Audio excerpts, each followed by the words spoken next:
மசாலா மீன் குழம்பு பார்த்துருவோமா. பொடி உள்ளி போட்டிருக்கேன், 2 பல் பூண்டு,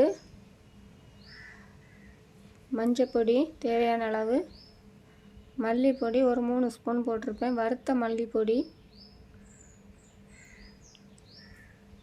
வறுக்காமலும் போட்டுக்கலாம், வறுத்து போட்டுக்கோங்க, கொஞ்சம் டேஸ்ட்டாக இருக்கும். அப்புறம் வத்தல் பொடி தேவையான அளவு அவங்கவுங்க காரத்துக்கு தகுந்தபடி போட்டுக்கோங்க. அப்புறம் கொஞ்சோல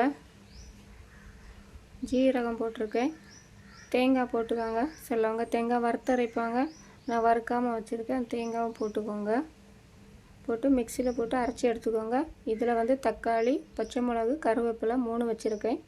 ஏற்கனவே அரைச்சி வச்ச விழுது எடுத்துகிட்டு வந்து அதில் போட்டுருவோம். கொஞ்சம் தண்ணி விட்டு லைட்டாக அலசி விட்டுக்கோங்க. அப்புறம் புளி தண்ணி வந்து நான் அரிப்பில் அரித்து வச்சுருக்கேன், அதையும் ஊற்றிக்கிறேன். கூட கொஞ்சம் தண்ணி சேர்த்துக்காங்க. நான் இப்போ இடையில கொஞ்சம் உப்பு போட்டுக்கிட்டேன், அதில் இப்போ கொஞ்சமாக போட்டிருக்கேன். மீன் கொதிக்கட்டும். இப்போ மேலே கொதித்து வருது இல்லையா, இதில் வந்து உப்போ புளியோ பத்தாமல் இருந்தால் தான் இப்படி மேலே மாற வரும். அதுக்கப்புறம் நான் மீன் கழுவி வச்ச மீனை அதில் போட்டுக்கிறேன். அது முதல்ல போட்டோன்னா நல்லா குழு மீன் நல்லா வெந்து போகும், கழிஞ்சி போகும்னு சொல்லுவாங்க. அதனால் அது கொதித்த பிறகு நம்ம போட்டோம்னா அவ்வளோவா கழியாது. இப்போ பார்த்துக்கோங்க, மீதி ஒரு 4-5 மீன் எடுத்து வச்சுருக்கேன் பொரிக்கிறதுக்கு. இப்போ பாருங்கள், அதில் உப்பு புளி எல்லாம் கரெக்டாக இருக்குது. இதே மாதிரி நீங்களும் ட்ரை பண்ணி பாருங்கள்.